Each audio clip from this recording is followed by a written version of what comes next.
வணக்கம். நான் உங்கள் ஜனா பேசுகிறேன்.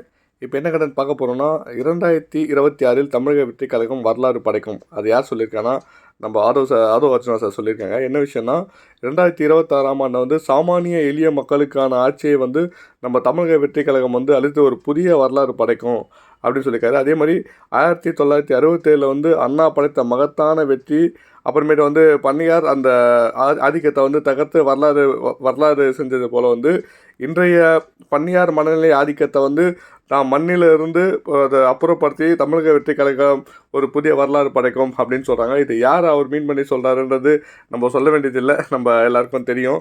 கண்டிப்பாக அந்த மாதிரி ஒரு மகத்தான வந்து ஒரு சாதனையை தமிழக வெற்றி கழகம் புரியுமான்றது நம்ம எல்லாருக்கும் கேள்விக்குறி தான். இன்றைய நடைமுறையில் வந்து திமுகவை வெல்றதுன்றது ஒரு சாதாரண விஷயம் இல்லை. அதை வென்று ஒரு மகத்தான ஆட்சியை மக்களுக்கு கொடுக்கணுன்றது அவருடைய நோக்கமாக இருக்கலாம்.